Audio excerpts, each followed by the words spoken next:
তো শয়তান তাকে সামনে থেকে আক্রমণ করবে, বনি আদমকে সামনে থেকে আক্রমণ করবে। এর অর্থ হলো যে সামনে আমাদের কি আছে, জান্নাত জাহান্নাম, যেটা আমাদের মৃত্যুর পরেই আমরা ইলিন অথবা সিজদিনে স্থান লাভ করব, ওখান থেকে জান্নাত জাহান্নামের ফয়সালা হবে। এই যে সামনের জিনিসটা, বিষয়টা, এইটা শয়তান ভুলাই দেবে যে এটা নাই, এটা কিছু না। কথা বলতে পারছেন? এইটা ভুলাই দেবে।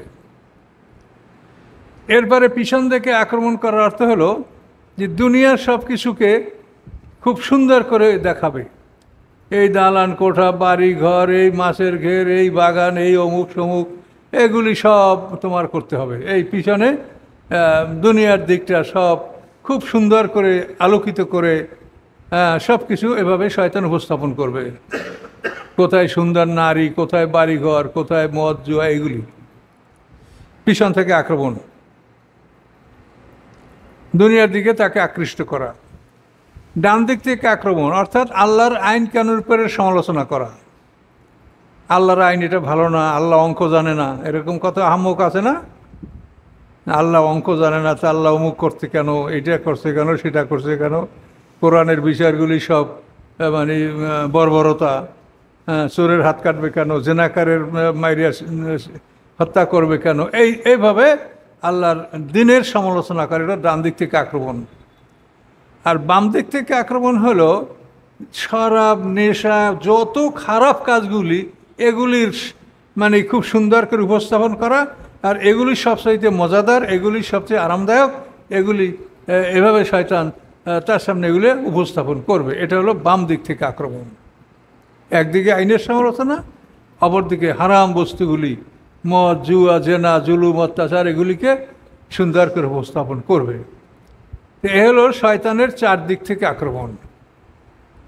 শয়তান বলছে যে আমি সামনের থেকে, পিছন থেকে, ডান দিক থেকে, বাম দিকে আমি আক্রমণ করব, ফলে অধিকাংশকে আপনি পাবেন অকৃতজ্ঞ। এগুলি তো প্রত্যেকটা মানুষের জানা উচিত, কিন্তু কে শুনবে, কে জানবে? আমরা এত চেঁচাই, তাতে আপনারা এই কয়টা মানুষ আসতেছেন কোরআনের তাফসিরে, কি হবে বলেন? কি করব আমরা? আরাফ হচ্ছে উঁচু স্থান। তো এই সূরার মধ্যে আরাফের কাহিনী আছে, কিচ্ছা আছে। হাসরের ময়দানে যে আমাদের বিচারের 50টা অনুষ্ঠান আছে, তো ওর একটা অনুষ্ঠান আছে যে আল্লাহ তাআলা তার নূরের আলোকে হাসরের ময়দানটা আলোকিত রাখবেন, এটা কোরআনে বলা আছে। তো এক পর্যায়ে আল্লাহ তার এই আলো নিভিয়ে দিবেন, সমস্ত মানুষ অন্ধকারের মধ্যে পতিত হবে। তার মধ্যে আল্লাহ তাআলা মোমেনদের আলো জ্বালায় দেবে, তাদের সামনে এবং ডান দিকে আলো জ্বলবে। আর মোনাফেকদের আলো জ্বলবে নিভবে, জ্বলবে নিভবে। আর কাফের মুশরিকদের আলো একেবারেই জ্বলবে না। তো এখনো পর্যন্ত মোমেন কাফের সব একই মাঠে আছে। তো এখানে মোমেনরা তার আলোর মাধ্যমে আগাই যাবে জান্নাতের রাস্তার দিকে। মোনাফেকদের আলো জ্বলবে, তখন ওরা চলবে, আর যখন নিভে যাবে তখন দাঁড়িয়ে থাকবে। এইভাবে করে করে আরাফের কাছে যাবে। যাওয়ার পরে ওদের আলো একেবারেই নিভে যাবে, তখন ওরা মোমেনদেরকে ডাক দিয়ে বলবে, উনজুরুনা নাকতাবিস মিন নূরিকুম, যে তোমরা আমাদের জন্য একটু অপেক্ষা করো, আমরা তোমাদের আলো থেকে আলো সংগ্রহ করব। তো মোমেনরা তাদের কথা ভুরুক্ষেপ করবে না, সবাই থাকবে আপন চিন্তায় ব্যস্ত। তখন আল্লাহর পক্ষ থেকে কোনো এক ঘোষণাকারী ঘোষণা করবে, কিলারজি ওয়ারাকুম ফালতামিসু নূরা, যে তোমরা তোমাদের পিছন দিকে চলে যাও, পিছনে তোমরা নূর অনুসন্ধান করো, আলো অনুসন্ধান করো। তখন ওরা মোনাফেকরা পিছনের দিকে ফিরবে ওই কথা শুনে। তো ফেরার পরে তখন মোমেনরা আগাই যাবে, মোনাফেকরা পিছনে ফিরে যাবে। মাঝখানে যে একটা ফাঁকা রাস্তা সৃষ্টি হবে, ফাঁকা একটা জায়গা সৃষ্টি হবে, ওই জায়গায় আল্লাহ তাআলা একটা প্রাচীর তৈরি করে দেবেন। এই প্রাচীরটার নাম হয়েছে আরাফ, উঁচু জায়গা। তো এটা একটা প্রশস্ত প্রাচীর হবে, এটার উপর অনেক লোক থাকবে। জান্নাতের সর্বশেষ ব্যাচ যেটা, সেটা তারা ওই আরাফে থাকবে। তারা বিনে হিসেবে যারা জান্নাতে যাবে তাদের সর্বশেষ ব্যাস এই আরাফে থাকবে। এখান থেকে তারা শেষ পর্যন্ত জান্নাতের আদেশ পাবে। তো এই আরাফের কথা আমরা সবিস্তারে জানবো। এটা কোরআন শরীফে কয়েকটা জায়গাতেই এই বিষয়টা উল্লেখ আছে। তো এই সূরার নামকরণ করেছে আরাফ, উঁচু স্থান। আউযু বিল্লাহি মিনাশ শাইতানির রাজিম, বিসমিল্লাহির রহমানির রহিম। অনেক ভাইরা আপত্তি করেন যে আউযু বিল্লাহি মিনাশ শাইতানির রাজিম এইটা তো কোরআনে নাই। কোরআনে আছে রব্বে আউযু বিকা মিন হামাযাতিশ শায়াতিন ও আউযু বিকা রব্বে আন ইয়াহদুরুন, এটা আছে। এর অর্থ হলো, হে রব, আমি আপনার আশ্রয় কামনা করছি হামাজাতে শায়াতিন, শয়তানের কুমন্ত্রণা থেকে।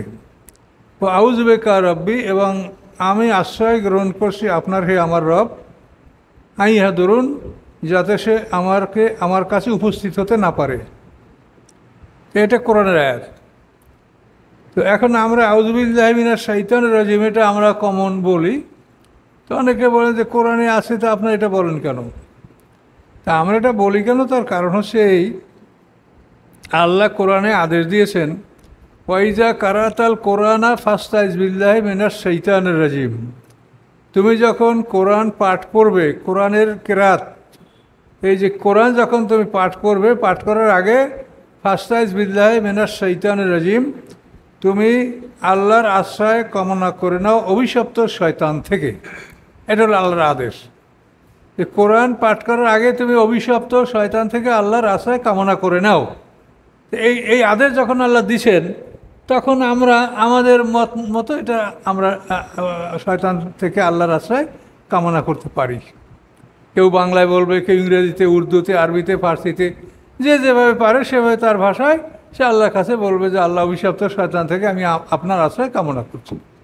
যেহেতু আল্লাহ আদেশ দিয়েছেন যে তুমি এটা করো, তার সেই হিসেবে এটা করা কোনো অপরাধ না।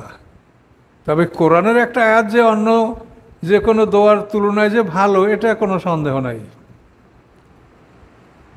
কোরআন আয়াতের ওটা গ্যারান্টি আছে, তার হরফে হরফে ন্যাক পাওয়া যাবে। কিন্তু এগুলো কিন্তু এর বৈধতা আছে, এতে বৈধতার ব্যাপারে কোনো সন্দেহ নাই। যেমন এই সালাতু সালামের ব্যাপারে, দুরুদ সালাম, আল্লাহ বলেন সল্লু আলাইহি ওয়া সাল্লিমু তাসলিমা, তোমরা তার উপরে দুরুদ ও সালাম পাঠাও। এখন দুরুদ ও সালাম যে আমার আরবিতেই পাঠাইতে হবে এমন তো না, আমার ভাষায় আমি রাসূলের জন্য আমি দুরুদ পাঠাতে দেবে। আল্লাহ বলছেন দুরুদ ও সালাম প্রেরণ করো।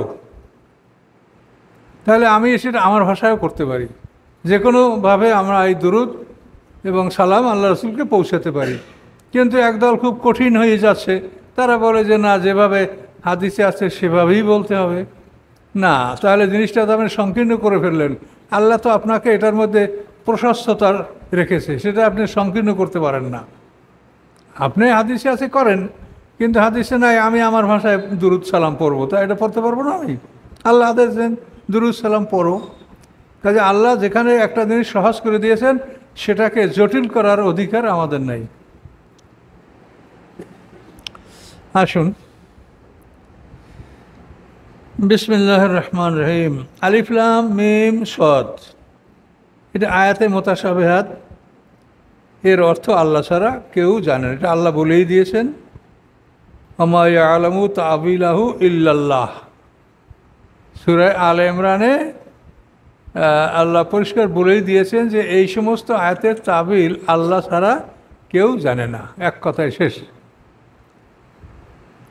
আর রাসিখুনা ফিল ইলম, জ্ঞানে যারা পারদর্শী তারা বলে কি, যে কুল্লু মেনেন দেন, এটা আল্লাহ, সব কিছু আল্লাহর পক্ষ থেকে, আমরা এর উপর ঈমান আনলাম, এটাই যথেষ্ট। এই জন্য আলিফ লাম মিম সাদ এটা আয়াতে মুতাশাবিহাত। এর অর্থ কিন্তু অনেক তাফসিরে বা অনেক কোরআনে আপনি দেখবেন, কিন্তু সেটা অনুসরণ করবেন না, এটা করা ঠিক হবে না। যেহেতু আল্লাহ তো বলেই দিয়েছেন ওমা ইয়ালামু তাবিলাহু ইল্লাল্লাহ, আল্লাহ ছাড়া এর ব্যাখ্যা কেউ জানে না, তখন আমরা সেটার ব্যাখ্যা করতে কেন যাব?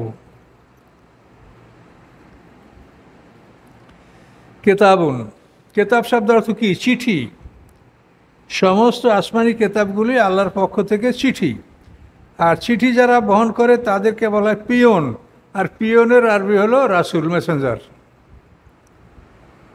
তাহলে এটা আমাদের এই কোরআনও চিঠি, তাওরাতও চিঠি, ইনজিলও চিঠি, অন্যান্য যে আসমানি কিতাবগুলি সবই আল্লাহর পক্ষ থেকে চিঠি। আর এই চিঠি বহনকারী হলেন জিবরিল আমিন, এই জন্য তাকে বলা হয় রাসূল। তিনি আল্লাহর থেকে মুহাম্মদ সাল্লাম পর্যন্ত, আর মুহাম্মদ সাল্লাম আমাদের পর্যন্ত, এই দুইজন রাসূল, আসমানের রাসূল জিবরিল আমিন, জমিনের রাসূল মুহাম্মদ রাসূলুল্লাহ সাল্লাল্লাহু আলাইহি ওয়াসাল্লাম। তো কিতাবুন, এই কিতাব, এই চিঠি, উনজিলা ইলাইকা, অবতীর্ণ হয়েছে আপনার প্রতি, ফালা ইয়াকুন ফি সাদরিকা হারাজুন, অতঃপর হবে না, কানা ইয়াকুনু হওয়া, ফালা ইয়াকুন হবে না, ফি সাদরিকা আপনার মনের মধ্যে, হারাজুন কোনো সংকীর্ণতা, মিন্হু এই কোরআনের কেতাবের কারণে, এই কেতাবের কোরআনের কারণে আপনার মনে কোনো সংকীর্ণতা থাকবে না। সংকীর্ণতার কারণ হলো যে এই কোরআন নাযিল হওয়ার আগে আপনার কত সম্মান, আপনি সাদেক, আপনি আলামিন, আপনি কত বিশ্বস্ত। এখন কোরআন নাযিল পরে আপনারা সবাই গালি দিচ্ছেন, তাই না? এই জন্য তার মন সংকীর্ণ হতেই পারে।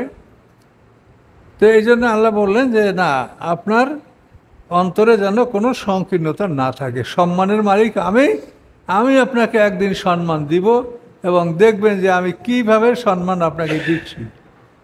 এবং এই সম্মানের নিদর্শন হলো বিদায় হজ। বিদায় হজে আল্লাহ রসুল যে সম্মান তিনি পেয়েছেন, এটা পৃথিবীতে অদ্বিতীয় ব্যাপার। যে 1,24,000 বা 40,000 হাজিদেরকে নিয়ে তিনি হজ পালন করছেন। কি যে একটা সারা জীবনের সাধনা, সারা জীবনের কষ্ট, যেই মক্কা থেকে তিনি জীবন নিয়ে পালিয়ে গেছেন, এখন আল্লাহ তাআলা সেখানে কত সম্মানের সহিত তাকে আল্লাহ তাআলা এই নিয়ামত দান করেছেন।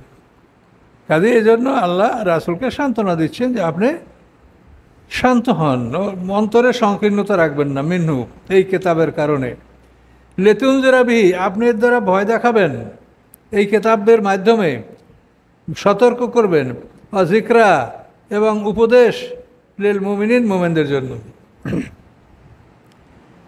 হ্যাঁ, আল্লাহ আমাদেরকে বলছেন ইত্তাবিউ তোমরা অনুকরণ করো, মা উহার, উনজিলা যা অবতীর্ণ হয়েছে, ইলাইকুম তোমাদের প্রতি, তোমাদের প্রতি যা অবতীর্ণ হয়েছে তার তোমরা অনুকরণ করো, মির রব্বিকুম তোমাদের রবের পক্ষ থেকে, ওয়ালা তাত্তাবিউ এবং তোমরা অনুকরণ করো না, মিন দুনিহি আল্লাহর মোকাবেলায়, আল্লাহর পরিবর্তে, আউলিয়া কোনো অভিভাবক এর, কোনো অভিভাবকদের তোমরা অনুকরণ করবে না। ওলি তার বহু বচনের আউলিয়া, ওলিউন আউলিয়াউন, কালিলাম্মা তাযাক্কারুন অতি সামান্যই তোমরা উপদেশ গ্রহণ করছো। বা কাম্মেন কারিয়াতে নাহাক, আচ্ছা, কাম মানে কত, অনেক, কাম্মেন কারিয়াতেন অনেক জনপদ, হালাকনাহা আমি ধ্বংস করেছি উহাকে, ফাজাহা অতবার এসেছিল ওই জনপদে, হা মানে ওই কারিয়া জনপদ, এসেছে ওই জনপদে, বাসুনা আমার শাস্তি, বায়াতান ঘুমের মধ্যে, আও হুম কাইলুন অথবা তারা ছিল কাইলুলা করতে। কাইলুলা হলো দুপুরের পরে খাওয়া দাওয়া করে যে মানুষ গিয়ে বিশ্রাম করে, এটাকে কাইলুলা বলে। এটা কিন্তু আপনি বাংলায়ও অনেকে ব্যবহার করে কাইলুলা। অথবা এমন সময় যখন তারা দ্বিপ্রহরে বিশ্রাম করতেছিল। এই কলা শব্দটা তো বলা, আর এই কলা মানেই কাইলুলা করা, এই একই শব্দ, কিন্তু মূল ধাতু এক। ফামাকানা দাওয়াহুম ছিল না আর কোনো চিৎকার, আর কোনো ডাক, এ যাহুম বাসুনা যখন এসেছে তাদের কাছে, বাসুনা আমার শাস্তি, কি ডাক ছিল না অন্য, ইল্লান ইহা ব্যতীত, আনকলু যে তারা বলতেছিল, ইন্না কুন্না জালিমিন আমরা জালেম ছিলাম। শাস্তি দেখে তাদের এই চিৎকার ছাড়া আর কিছুই ছিল না, তারা বলে যে আমরা জালেম ছিলাম, কিন্তু এটা বললে কোনো ফায়দা হবে না। আল্লাহ বললেন ফালানাস আনাল্লাযিনা উরসিলা ইলাইহিম অবশ্যই আমি প্রশ্ন করব নাস আলান্না, অবশ্যই আমি প্রশ্ন করব, আল্লাযিনা, তাদেরকে, উরসিলা ইলাইহিম, পাঠানো হয়েছিল যাদের প্রতি, মানে আমাদের প্রতি, আমরা উম্মত, আমাদের প্রতি রসুল পাঠানো হয়েছে। তা আল্লাহ বলেন ফালানাস আলান্না, অবশ্যই আমি জিজ্ঞাসা করব, আল্লাযিনা, তাদেরকে, উরসিলা ইলাইহিম, পাঠানো হয়েছে যাদের দিকে, যাদের প্রতি, ওয়ালানাস আলান্নাল মুরসালিন, এবং আমি অবশ্যই জিজ্ঞাসা করব যাদেরকে পাঠানো হয়েছিল। অর্থাৎ রাসূলদেরকেও জিজ্ঞাসা করা হবে আর উম্মতকেও জিজ্ঞাসা করা হবে। এটা অন্য জায়গায় এরকম আছে, মাজা উজিবতুম, তোমাদেরকে কি জবাব দিয়েছে। আর উম্মতকে বলা হবে মাজা আজাদ তুমুল মুরসালিন, যে প্রেরিত রাসূলগণকে তোমরা কি জবাব দিয়েছো। অর্থাৎ উভয়কেই জিজ্ঞাসা করা হবে, উম্মতকেও এবং রাসূলকেও। বুঝতে পারছেন তো? অবশ্যই আমি জিজ্ঞাসা করব তাদেরকে, উরসিলা ইলাইহিম, যাদের প্রতি রাসূলগণ পাঠানো হয়েছিল, ওয়ালানাস আলান্নাল মুরসালিন, এবং অবশ্যই আমি জিজ্ঞাসা করব রাসূলগণকে, যাদেরকে পাঠানো হয়েছিল তাদেরকে। ফালানাকুসান্না আলাইহিম বিইলমিন, অবশ্যই আমি বর্ণনা করব তাদের উপরে আমার জ্ঞানের সাহায্যে। মানে তাদের কর্মটা ভালো কি মন্দ, আল্লাহ বলেন এটা আমি, কেসা বলেন না আপনারা, কেসা কাহিনী, এই কেসা মানে তো বর্ণনা করা। আল্লাহ বলেন ফালানাকুসান্না, আমি বর্ণনা করব, আলাইহিম, তাদের উপরে, বিইলমিন, জ্ঞানের সাহায্যে। মানে আমি যে জ্ঞানী, আমি যে সব কিছু জ্ঞান দ্বারা মানে পরিবেষ্টিত করে রেখেছি, এই জ্ঞানের মাধ্যমে জানাবো। আমা কুন্না গায়েবিন, আমি তো গায়েব ছিলাম না, যে তোমরা যে এই কাজগুলো করেছো আমি তখন গায়েব ছিলাম না, আমি তোমাদের কাছে হাজির ছিলাম, আমার উপস্থিতি, আমার সামনেই তোমরা এই অপরাধগুলি করেছো। তাহলে দেখেন কত মারাত্মক কথা। আমরা যা করি আমাদের সামনে আল্লাহ, আমরা আল্লাহর সামনে এই কাজগুলি আমরা করছি। এখন এই তো গায়েবী বিশ্বাস, গায়েবী বিশ্বাস যে করে সে তো এক বিন্দু নড়বে না, আমার সামনে আল্লাহ, আমি আল্লাহর সামনে করছি। আর গায়েবী বিশ্বাস যে না করবে সে তো খা, লুটপাট কর, মারধর খা।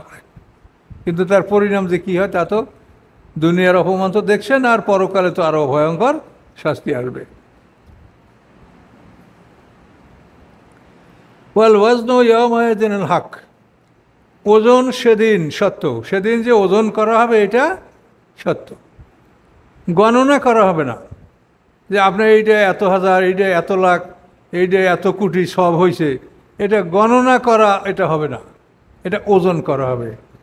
ফলে এমন হবে যে কার একটা বাক্যের ওজন হবে একজনের সারা জীবনের আমল চাইতে বেশি, এবং সেই বাক্যটা হলো লা ইলাহা ইল্লাল্লাহ।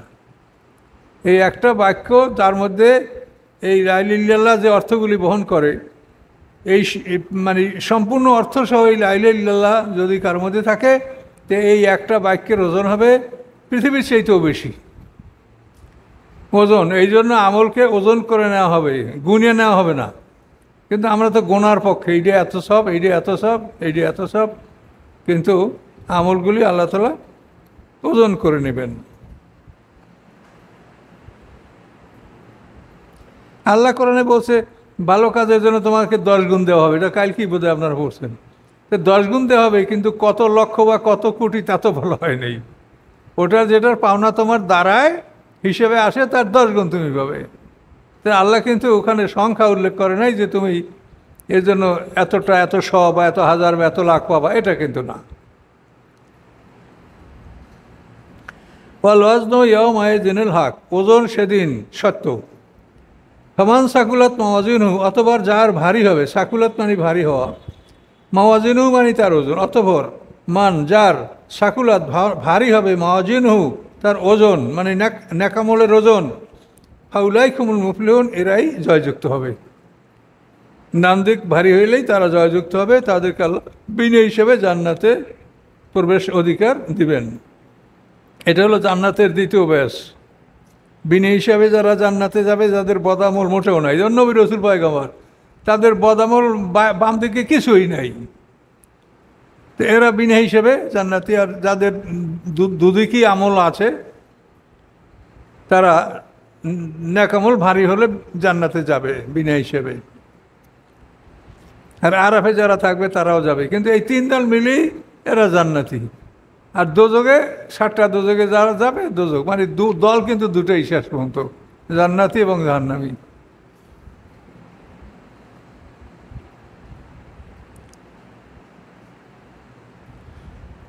অমান কাফাত মাওয়াজিনু, এবং যার হালকা হবে তার ওজন,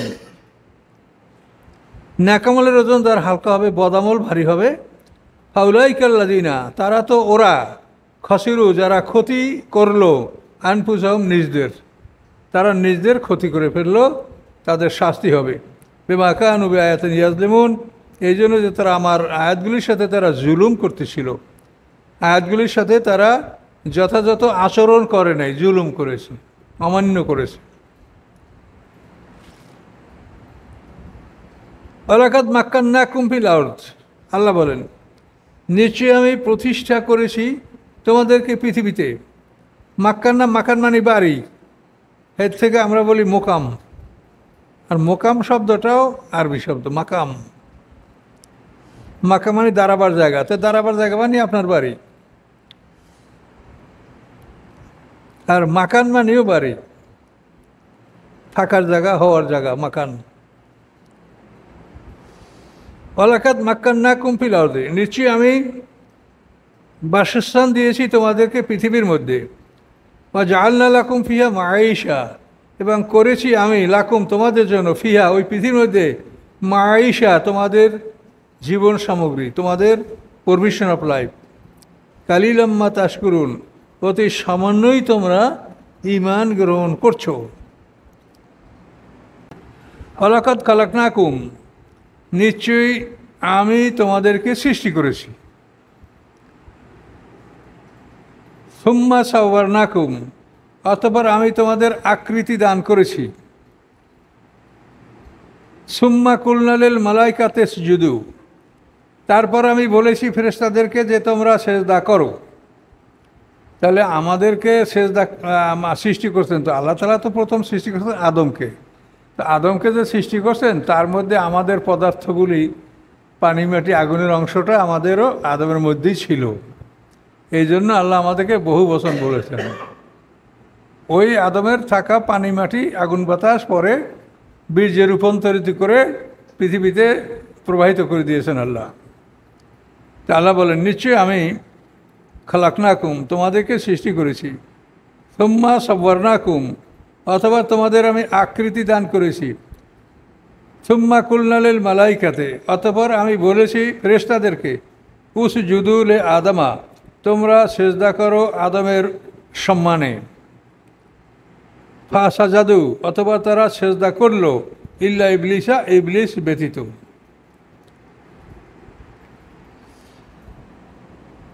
লাম ইয়াকুম মিনাস সাজিদিন, ছিল না সে সেজদাকারীদের অন্তর্ভুক্ত। ইবলিস শব্দের অর্থ নিরাশ হওয়া, যে নিরাশ হয়েছে। হ্যাঁ, এবং তার নাম যেটা পাওয়া যায় সেটা আজাজিল, তার নাম ছিল। ইবলিস শয়তান, এটা তো তার সেফাতি নাম।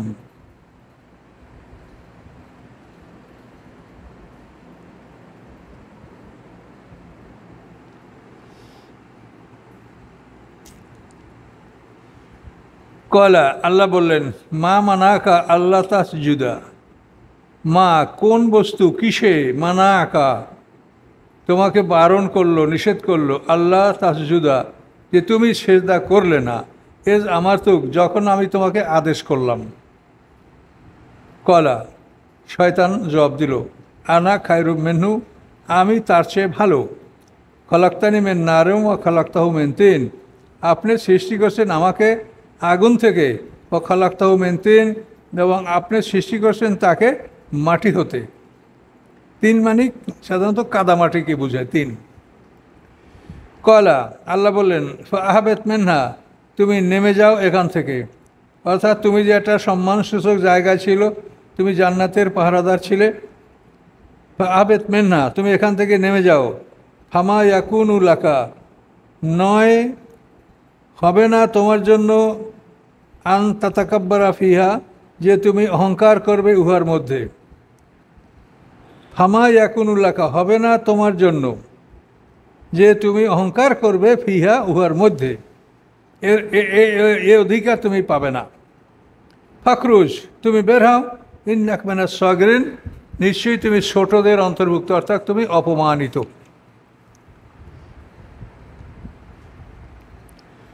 ক্বালা আনজিরনি ইলা ইয়াউমি ইউবআসুন, তখন ইবলিস বলল, আনজিরনি, অবকাশ দিন আমাকে, ইলা ইয়াউমি ইউবআসুন, পুনরুত্থান দিবস পর্যন্ত, পুনরুত্থান দিবস পর্যন্ত আমাকে অবকাশ দিন। কলা, আল্লাহ বললেন, ইন্নাকা মিনাল মুনজারিন, নিশ্চয়ই তুমি অবকাশ প্রাপ্তদের অন্তর্ভুক্ত, নিশ্চয়ই তুমি অবকাশ প্রাপ্তদের অন্তর্ভুক্ত।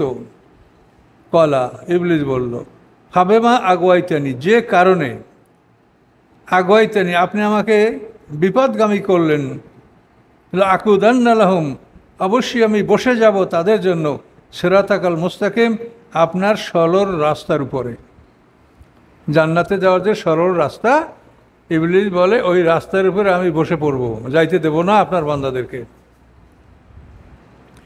সুম্মাল আতিয়ার নাম, তারপর আমি আসবো তাদের দিকে, মানে তাদেরকে আক্রমণ করব আমি, মেমবাইনে আইদিহিম, তাদের সামনের থেকে, অমেন খালফিম, তাদের পিছন থেকে, ওয়ান আইমানহিম, তাদের ডান দিক থেকে, ওয়ান শামাইলহিম, তাদের বাম দিক থেকে। ওয়ালা তাজিদু আকসারাহুম শাকিরিন, পাবেন না আপনি তাদের অধিকাংশকে কৃতজ্ঞদের অন্তর্ভুক্ত। কলা, আল্লাহ বলেন, উখরুজ মিনহা, তুমি এখান থেকে বের হও, মাজুমা, তুমি অভিশপ্ত, মাধুরা, তুমি বিতাড়িত, লামানেত্তাবাকা মিনহুম, যারা অনুকরণ করবে, মিনহুম, মানুষদের মধ্যে হতে, লা আমলা আন্না, অবশ্যই আমি পরিপূর্ণ করব, জাহান্নামকে, মিনকুম আজমাইন, তোমাদের সবাইকে দিয়ে। এখানে শয়তান বলল যে আপনি আমাকে অবকাশ দিন, আল্লাহ বলেন তোমাকে অবকাশ দেওয়া হলো, কিন্তু শয়তান চেয়েছে পুনরুত্থান দিবস পর্যন্ত, তো আল্লাহ তাআলা তাকে অবকাশ দিয়েছেন, সিঙ্গার ফুৎকার পর্যন্ত তাকে আল্লাহ অবকাশ দিয়েছেন। তো শয়তান তাকে সামনের থেকে আক্রমণ করবে, বনি আদমকে সামনের থেকে আক্রমণ করবে। এর অর্থ হলো যে সামনে আমাদের কি আছে, জান্নাত জাহান্নাম, যেটা আমাদের মৃত্যুর পরেই আমরা ইলিন অথবা সিজনে স্থান লাভ করব, ওখান থেকে জান্নাত জাহান্নামের ফয়সালা হবে। এই যে সামনের জিনিসটা, বিষয়টা, এইটা শয়তান ভুলাই দেবে যে এটা নাই, এটা কিছু না, কথা বলতে পারছেন, এইটা ভুলাই দেবে। এরপরে পিছন থেকে আক্রমণ করার অর্থ হলো যে দুনিয়ার সব কিছুকে খুব সুন্দর করে দেখাবে, এই দালান কোঠা, বাড়ি ঘর, এই মাছের ঘের, এই বাগান, এই অমুক সমুক, এগুলি সব তোমার করতে হবে। এই পিছনে দুনিয়ার দিকটা সব খুব সুন্দর করে আলোকিত করে সব কিছু এভাবে শয়তান উপস্থাপন করবে। কোথায় সুন্দর নারী, কোথায় বাড়িঘর, কোথায় মদ জুয়া, এগুলি পিছন থেকে আক্রমণ, দুনিয়ার দিকে তাকে আকৃষ্ট করা।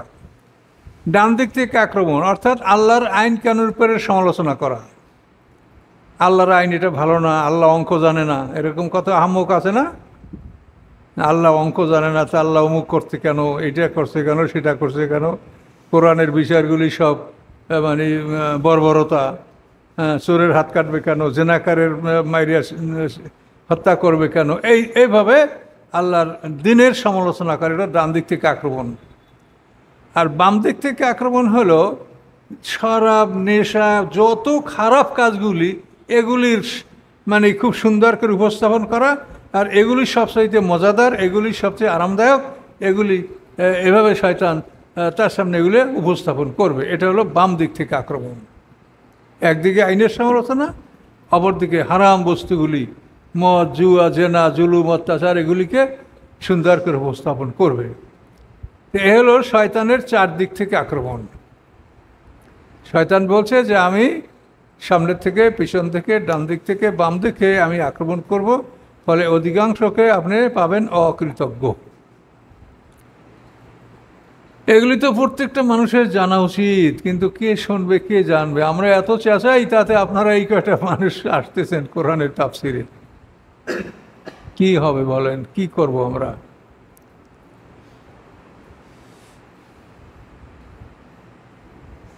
তারপরও আমরা হাল ছেড়ে দেব না, আপনারা হাল ছেড়ে দিয়েন না। জান্নাতে খুব কম লোক যাবে, আর অধিকাংশ লোক তো সাজা খাওয়ার পরে বের হবে। যাদের ন্যাকামলও আছে কিছু না কিছু, শিরক যদি না থাকে আর ন্যাকামল যদি কমও থাকে, তো শাস্তি কাটার পরে জান্নাতে একদিন যাওয়া যাবে। আর শিরক নিয়ে মৃত্যুবরণ করলে তার জন্য আর কোনো আশা নাই, সে নিরাশ। এটা আর একবার দেখেন, বিসমিল্লাহির রহমানির রহিম। আলিফ লাম মিম সদ। কিতাবুন উনজিলা ইলাইকা, কিতাব অবতীর্ণ হয়েছে আপনার প্রতি। ফালা ইয়াকুন, অতঃপর হবেন না আপনি, হবে না, ফি সাদরিকা, আপনার অন্তরের মধ্যে, হারাজুন, কোনো সংকীর্ণতা, মিনহু, কোরআনের কারণে, লিতুনজিরাবি, যাতে আপনি ভয় প্রদর্শন করতে পারেন এই কিতাব দ্বারা, ওয়া যিকরা, এবং উপদেশ মুমিনদের জন্য।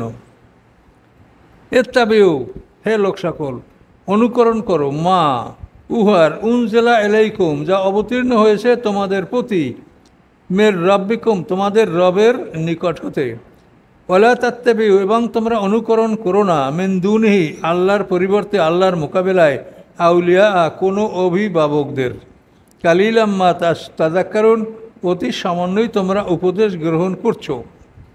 ওয়াকাম্মেন কারিয়াতেন, কত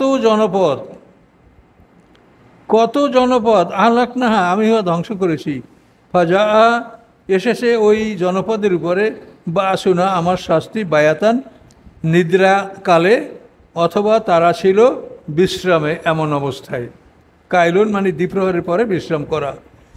ফামা কানা দাওয়াহুম, ছিল না তাদের আহ্বান আর কিছুই, এ জাহুম বাসুনা, যখন এসেছিল তাদের কাছে আমার শাস্তি, ইল্লা, ব্যতীত, আনকলু, যে তারা বলেছিল, ইন্না কুন্না জালিমিন, নিশ্চয়ই আমরা জালিম ছিলাম। ফালা নাস আলান্নাল্লাযিনা উরসিলা ইলাইহিম, অবশ্যই আমি জিজ্ঞাসা করব তাদেরকে, উরসিলা ইলাইহিম, যাদের প্রতি রাসূল পাঠানো হয়েছিল, ওয়ালা নাস আলান্নাল মুরসালিন, এবং আমি জিজ্ঞাসা করব রাসূলদেরকেও। ফালা নাকুসান্না, আমি বয়ান করব, বর্ণনা করে দেব, আলাইহিম, তাদের উপর, বেএলমেন, আমার জ্ঞানের সাহায্যে, আমা কুন্না গায়বিন, আমি ছিলাম না অনুপস্থিত তাদের আমল থেকে। ওয়াল ওয়াজনু ইয়াওমাইদিনিল হক, ওজন সেদিন সত্য। ফামান সাকুলাত মাওয়াজিনু, অতঃপর ভারী হবে যার ওজন, ফাউলাইকা হুমুল মুফলিহুন, অবশ্যই তারা হবে জয়যুক্ত। আমান খাফাত মাওয়াজিনু, এবং যার হালকা হবে ওজন নেকামলের, ফাউলাইকাল্লাযিনা, তারা হচ্ছে ওরা, খাসিরু আনফুসাহুম, যারা ক্ষতি করলো নিজেদেরকে, বিমা কানু, এজন্য যে ছিল তারা, বে আয়াতেনা ইয়াজলিমুন, যে তারা আমার আয়াতগুলির উপরে জুলুম করতেছিল। ওয়ালাকাদ মাক্কান্নাকুম ফিল আরদ, অবশ্যই আমি প্রতিষ্ঠিত করেছি তোমাদেরকে পৃথিবীর মধ্যে, ওয়া জাআলনা লাকুম ফিহা মাঈশা, করেছি আমি তোমাদের জন্য পৃথিবীর মধ্যে তোমাদের জন্য জীবন উপকরণ, কালিলাম মা তাশকুরুন, অতি সামান্যই তোমরা কৃতজ্ঞতা জ্ঞাপন করছো। ওয়ালাকাদ খালাকনাকুম, নিশ্চয়ই আমি সৃষ্টি করেছি তোমাদেরকে, সুম্মা সাওয়ারনাকুম, অতঃপর আমি তোমাদের আকৃতি দান করেছি, সুম্মা কুলনা লিল মালাইকাতি, অতঃপর আমি বলেছি ফেরেশতাদেরকে, উসজুদু, তোমরা সেজদা করো, লে আদমা, আদমের সম্মানে, ফাসাজাদু, অথবা তারা সেজদা করলো, ইল্লা ইবলিসা, ইবলিস ব্যতীত, লাম ইয়াকুম মিনাস সাজিদিন, ছিল না সে সেজদাকারীদের অন্তর্ভুক্ত। কলা, আল্লাহ বলেন, মা মানাকা, কোন জিনিস তোমাকে নিষেধ করেছে, আল্লাহ তাসজুদা, যে তুমি সেজদা করলে না, এজ আমার তো, যখন আমি তোমাকে আদেশ করলাম। কলা, ইবলিস বলল, আনা খায়রুম মিনহু, আমি আদমের চাইতে ভালো। খলাকতানি মিন নার, আপনি সৃষ্টি করেছেন আমাকে আগুন হতে, ও খলাকতাহু মিন তিন, এবং তাকে সৃষ্টি করেছেন আপনি মাটি হতে। কলা, আল্লাহ বলেন, ইহবিত মিনহা, নেমে পড়ো এখান থেকে, ফামা ইয়াকুনু লাকা আন তাতাকাব্বারা ফিহা, নাই তোমার কোনো অধিকার যে তুমি অহংকার করবে এখানে বসে। ফাখরুজ, বের হও, ইন্নাকা মিনাস সাগিরিন, নিশ্চয়ই তুমি অপমানিত। শয়তানের 100 কানাকড়িরা এক পায়ের জুতা খুলে রাইকা তাকে ফেলাই দিল কাবুলে, সাপকে ফেলাইছিল ইস্পাহানে। কলা আনজিরনি ইলা ইয়াউমি ইউবআসুন, শয়তান বলল, অবকাশ দিন আমাকে পুনরুত্থান দিবস পর্যন্ত। তো অন্য জায়গায় আছে, কলা ইন্নাকা মিনাল মুনজিরিন ইলা ইয়াউমিল ওয়াক্তিল মালুম, এই কথাটা অন্য জায়গায় আছে, এখানে নাই, যে তোমাকে আমি একটা নির্দিষ্ট সময় পর্যন্ত অবকাশ দিলাম, অর্থাৎ সিংহার ফুৎকার পর্যন্ত। এই প্রথম সিংহার ফুৎকারে 40 বছর পর্যন্ত জ্বালা ভোগ করে শয়তান মরবে, সিংহার ফুৎকার শেষ হবে 40 বছর, এই 40 বছর সে কষ্ট পাবে। শয়তান এবং তার দলবল। শয়তান বলল নাউজুবিল্লাহ, কলা শয়তান বলল ভাবে মা আগুয়াইতানি, যে কারণে আপনি আমাকে বিপদগামী করছেন, লা আকুদান না, অবশ্যই আমি বসে পড়বো, লাহুম তাদের জন্য, সিরাতাকাল মুস্তাকিম আপনার সরল রাস্তার উপরে, সরল পথের উপরে। থুম্মা অথবা লা তিয়ান্নাম আমি তাকে আক্রমণ করব, মেমবাইনে আইদিম তার সামনের দিক থেকে, অমেন খলফিম তার পিছন দিক থেকে, অন আইমান এবং তার ডান দিক থেকে, অন সামাইলিম তার বাম দিক থেকে, ওলা তাজেদু আকসারুম শাকিরিন আপনি তাদের অধিকাংশকে পাবেন না যে তারা কৃতজ্ঞতা জ্ঞাপন করে। কলা উখরুজ মিনহা, আল্লাহ বললেন বের হও তুমি মাজমুমা, অপদস্থ, মাধুরা বিতাড়িত অবস্থায়, লামানেত্তাবাকা অথবা যারা অনুকরণ করবে তোমার, মিনহুম তাদের মধ্যে হতে, আমলা আন্না অবশ্যই আমি পরিপূর্ণ করব, জাহান্নামকে মিনকুম তোমাদের, আজমাইন সবাইকে দিয়া।